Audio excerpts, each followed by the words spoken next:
أعوذ بالله من الشيطان الرجيم. بسم الله الرحمن الرحيم.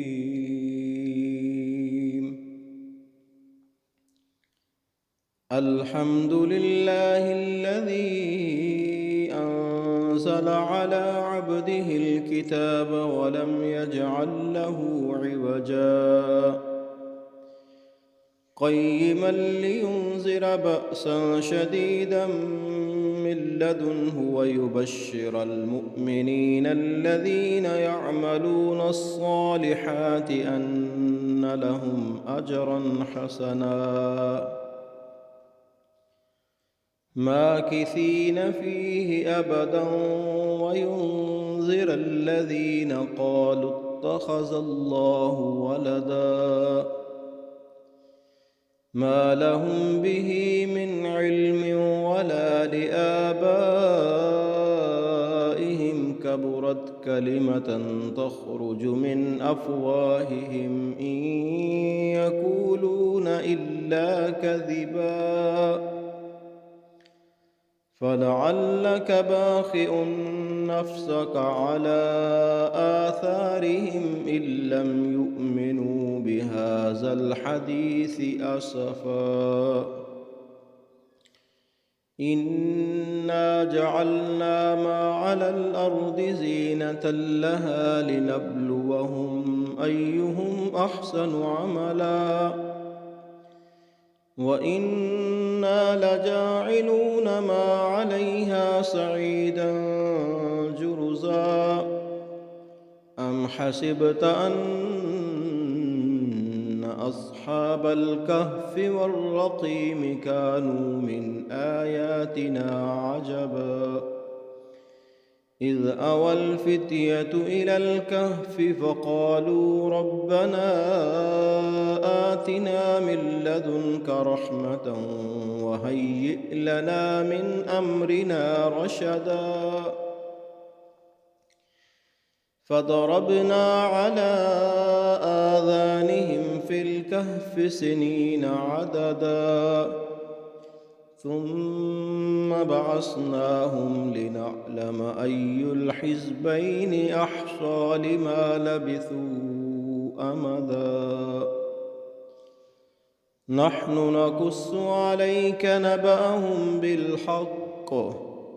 إنهم فتية آمنوا بربهم وزدناهم هدى وربطنا على قلوبهم إذ قاموا فقالوا ربنا رب السماوات والأرض لن ندعو من دونه إلها لقد قلنا إذا شططا هؤلاء قوم اتخذوا من دونه آلهة لولا يأتون عليهم بسلطان بين فمن أظلم ممن افترى على الله كذبا وإذ اعتزلتموهم وما يعبدون إلا الله فأووا إلى الكهف ينشر لكم ربكم من رحمته ويهيئ لكم من أمركم مرفقا وترى الشمس إذا طلعت تزاور عن كهفهم ذات اليمين وإذا غربت تقرضهم ذات الشمال وهم في فجوة منه ذلك من آيات الله من يهد الله فهو المهتد ومن يضلل فلن تجد له وليا مرشدا وتحسبهم أيقاظا وهم ركود ونقلبهم ذات اليمين وذات الشمال وكلبهم باسط ذراعيه بالوصيد لو اطلعت عليهم لوليت منهم فرارا ولملئت منهم رؤبا وكذلك بعثناهم ليتساءلوا بينهم قال قائل منهم كم لبثتم قالوا لبثنا يوما أو بعض يوم قالوا ربكم أعلم بما لبثتم فابعثوا أحدكم بورقكم هذه إلى المدينة فلينظر أيها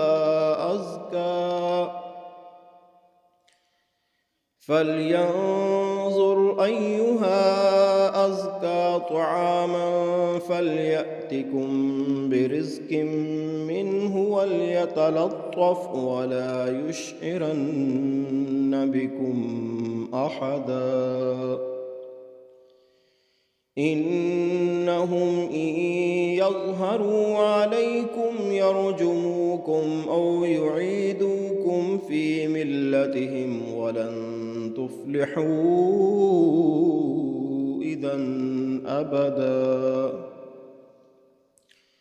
وكذلك أعثرنا عليهم ليعلموا أن وعد الله حق وأن الساعة لا ريب فيها إذ يتنازعون بينهم أمرهم فقالوا ابنوا عليهم بنيانا ربهم أعلم بهم قال الذين غلبوا على أمرهم لنتخذن عليهم مسجدا سيقولون ثلاثة رابعهم كلبهم ويقولون خمسة سادسهم كلبهم رجما بالغيب ويقولون سبعة وثامنهم كلبهم قل ربي أعلم بعدتهم ما يعلمهم إلا قليل فلا تمار فيهم إلا مراء ظاهرا ولا تستفت فيهم منهم أحدا ولا تقولن لشيء إني فاعل ذلك غدا إلا أن يشاء الله واذكر ربك إذا نسيت وقل عسى أن يهديني ربي لأقرب من هذا رشدا ولبثوا في كهفهم 300 سنين وازدادوا 9 قل الله أعلم بما لبثوا له غيب السماوات والأرض أبصر به وأسمع ما لهم من دونه من ولي ولا يشرك في حكمه أحدا واتل ما أوحي إليك من كتاب ربك لا مبدل لكلماته ولن تجد من دونه ملتحدا واصبر نفسك مع الذين يدعون ربهم بالغداة والعشي يريدون وجهه ولا تعد عيناك عنهم تريد زينة الحياة الدنيا ولا تطع من أغفلنا قلبه عن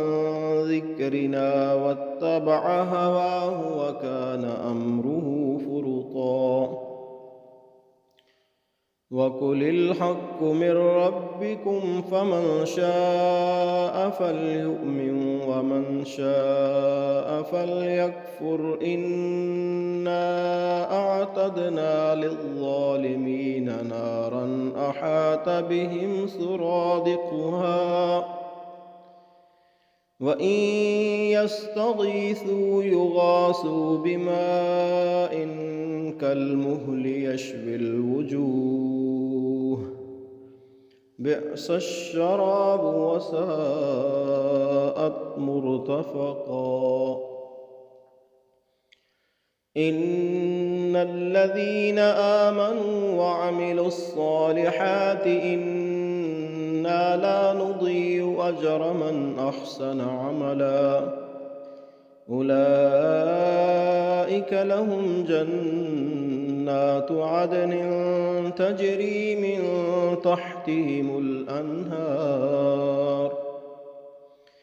يحلون فيها من أساور من ذهب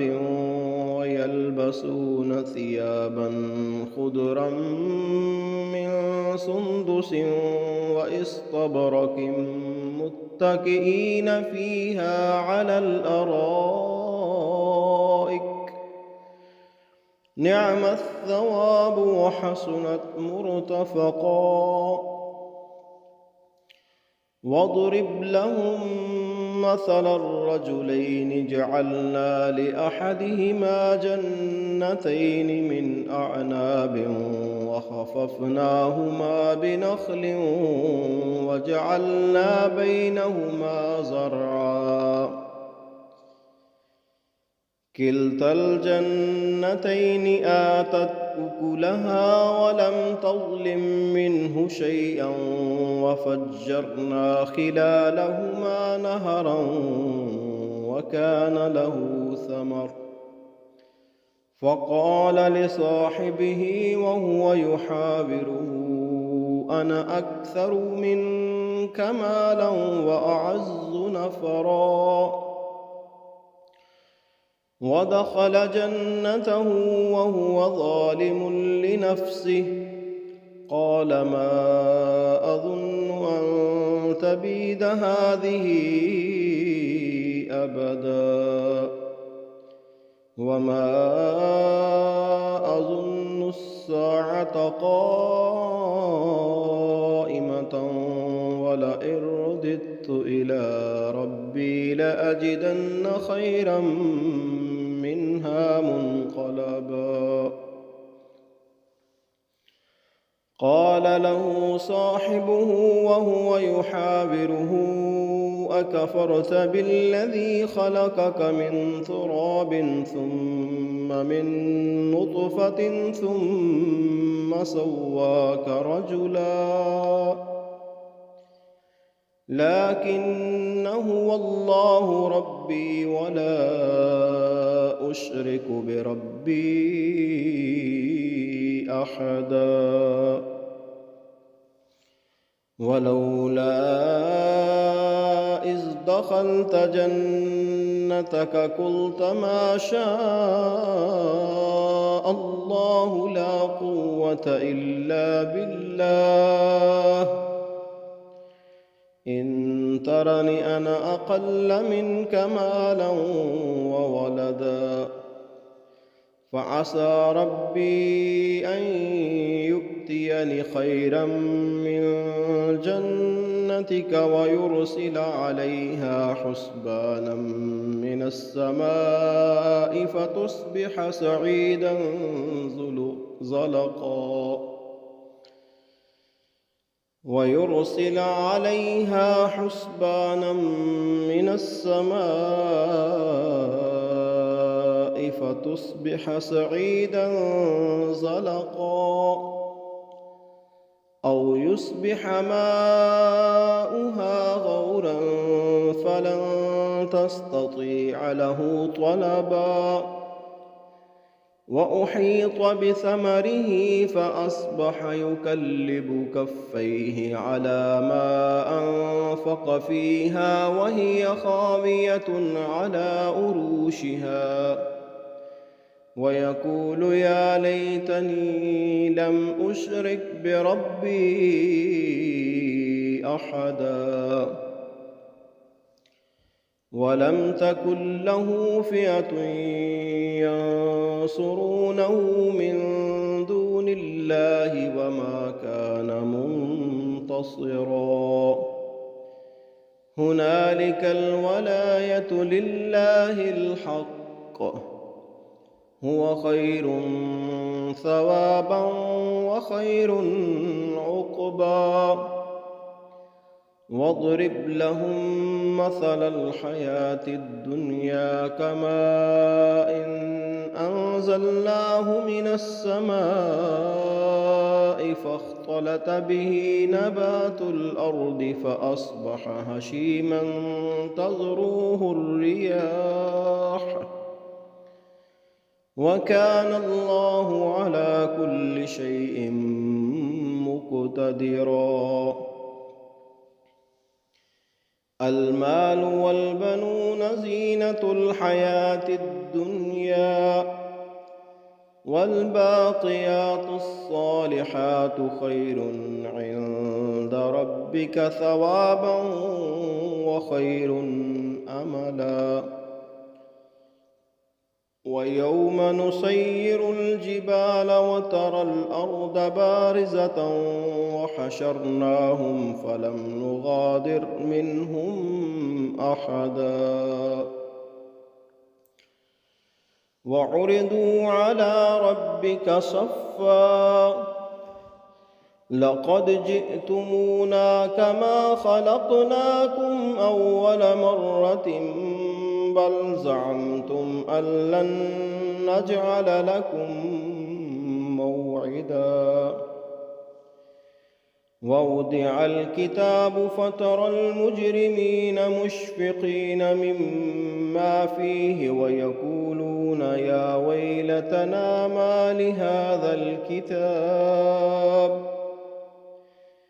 ويقولون يا ويلتنا ما لهذا الكتاب لا يغادر صغيرة ولا كبيرة إلا أحصاها ووجدوا ما عملوا حاضرا ولا يظلم ربك أحدا وإذ قلنا للملائكة اسجدوا لآدم فسجدوا إلا إبليس كان من الجن ففسق عن أمر ربه أفتتخذونه وذريته أولياء من دوني وهم لكم عدو بئس للظالمين بدلا ما أشهدتهم خلق السماوات والأرض ولا خلق أنفسهم وما كنت متخذ المضلين عضدا ويوم يقول نادوا شركائي الذين زعمتم فدعوهم فلم يستجيبوا لهم وجعلنا بينهم موبقا ورأى المجرمون النار فظنوا أنهم مواقعوها ولم يجدوا عنها مصرفا ولقد صرفنا في هذا القرآن للناس من كل مثل وكان الإنسان أكثر شيء جدلا وما منع الناس أن يؤمنوا إذ جاءهم الهدى ويستغفروا ربهم إلا أن تأتيهم سنة الأولين أو يأتيهم العذاب قبلا وما نرسل المرسلين إلا مبشرين ومنذرين ويجادل الذين كفروا بالباطل ليدحضوا به الحق واتخذوا آياتي وما أنذروا هزوا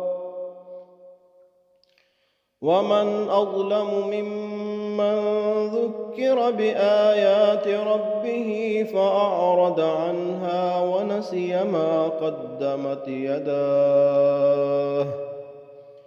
إنا جعلنا على قلوبهم أكنة أن يفقهوه وفيه آذانهم وقرا وإن تدعهم إلى الهدى فلن يهتدوا إذن أبدا وربك الغفور ذو الرحمة لو يؤاخذهم بما كسبوا لعجل لهم العذاب بل لهم موعد لن يجدوا من دونه موئلا وتلك القرى أهلكناهم لما ظلموا وجعلنا لمهلكهم موعدا وإذ قال موسى لفتاه لا أبرح حتى أبلغ مجمع البحرين أو أمضي حقبا فلما بلغ مجمع بينهما نسي حوتهما فاتخذ سبيله في البحر سربا فلما جاوزا قال لفتاه آتنا غداءنا لقد لقينا من سفرنا هذا نصبا قال أرأيت إذ أوينا إلى الصخرة فإني نسيت الحوت وما أنسانيه إلا الشيطان أن أذكره واتخذ سبيله في البحر عجبا قال ذلك ما كنا نبغي فارتد على آثارهما قصصا فوجدا عبدا من عبادنا آتيناه رحمة من عندنا وعلمناه من لدنا علما قال له موسى هل أتبعك على أن تعلمني مما علمت رشدا قال إنك لن تستطيع معي صبرا وكيف تصبر على ما لم تحط به خبرا قال ستجدني إن شاء الله صابرا ولا أعصي لك أمرا قال فإن اتبعتني فلا تسألني عن شيء حتى أحدث لك منه ذكرا فانطلقا حتى إذا ركبا في السفينة خرقها قال أخرجتها لتغرق أهلها لقد جئت شيئا إمرا قال ألم أقل إنك لن تستطيع معي صبرا قال لا تؤاخذني بما نسيت ولا ترهقني من أمري أسرا فانطلقا حتى إذا لقيا غلاما فقتله قال أقتلت نفسا زكية بغير نفس لقد جئت شيئا نكرا قال ألم أقل لك إنك لن تستطيع معي صبرا قال إن سألتك عن شيء بعدها فلا تصاحبني قد بلغت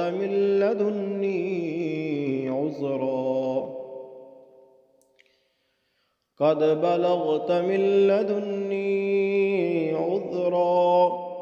فانطلقا حتى إذا أتيا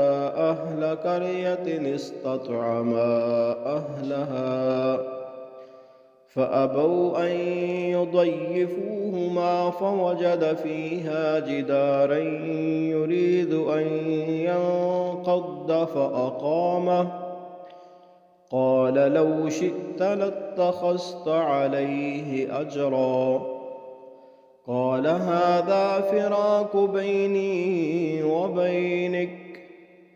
سأنبئك بتأويل ما لم تستطع عليه صبرا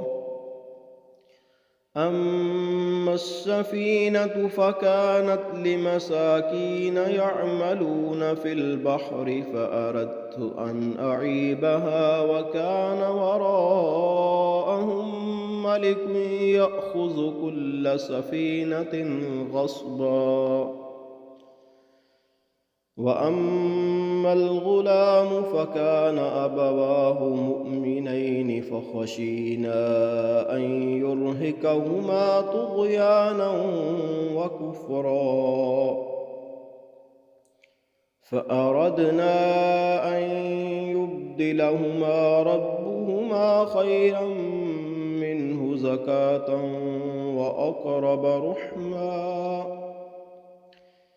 وأما الجدار فكان لغلامين يتيمين في المدينة وكان تحته كنز لهما وكان أبوهما صالحا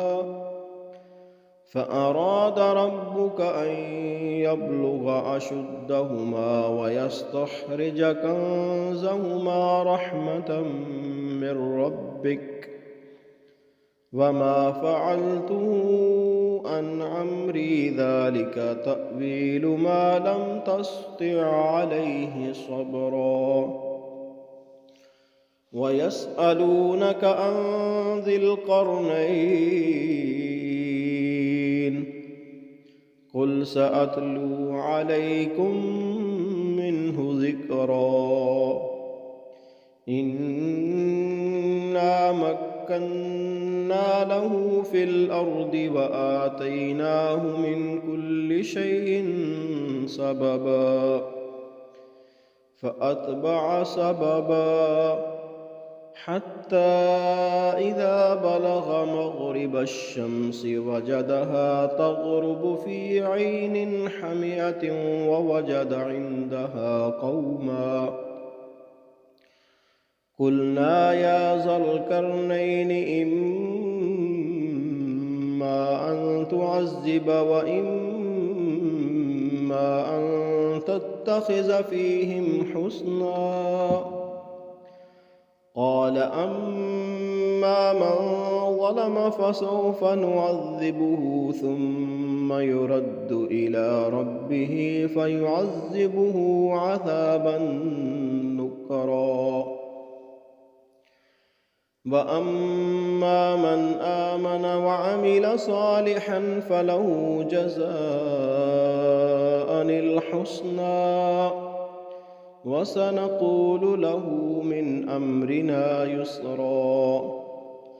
ثم أتبع سببا حتى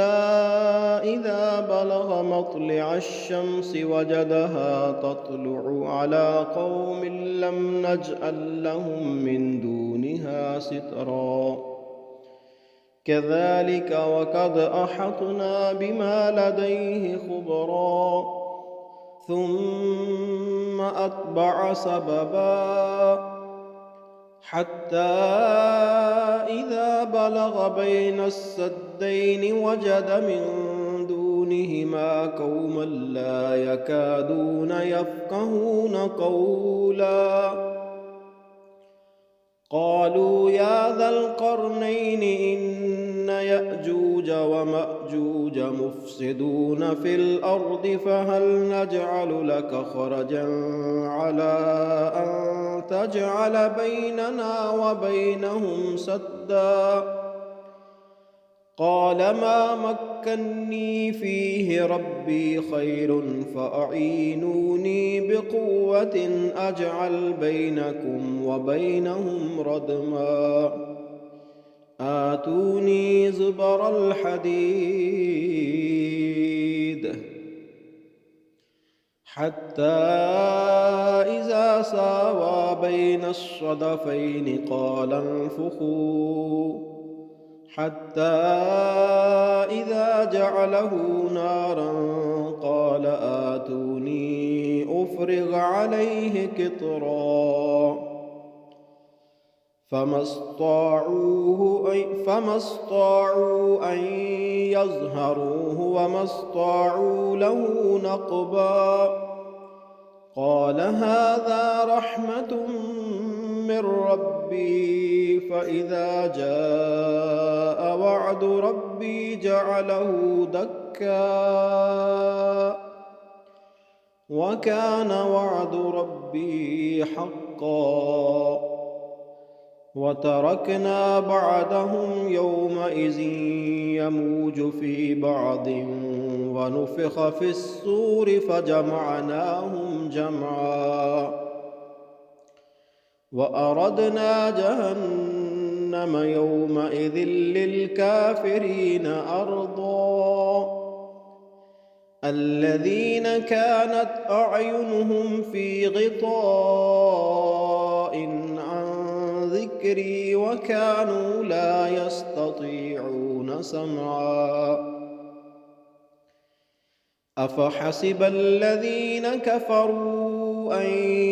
يتخذوا عبادي من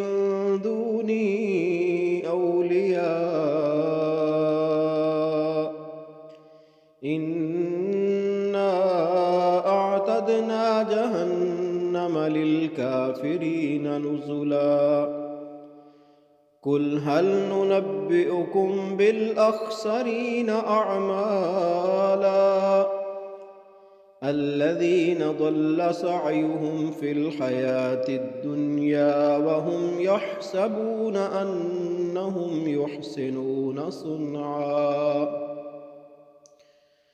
أولئك الذين كفروا بآيات ربهم ولقائه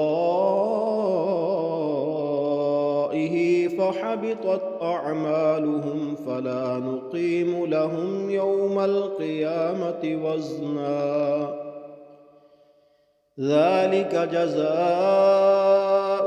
جهنم بما كفروا واتخذوا آياتي ورسلي هزوا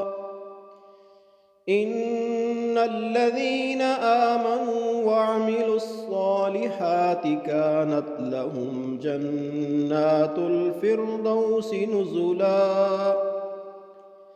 خالدين فيها لا يبغون عنها حولا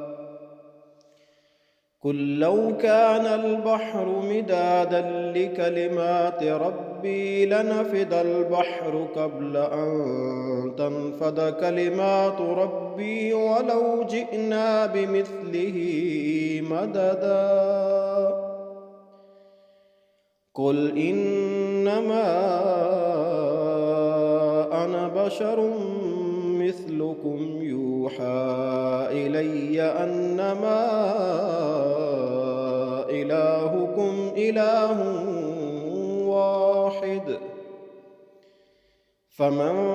كان يرجو لقاء ربه فليعمل عملا صالحا ولا يشرك بعبادة ربه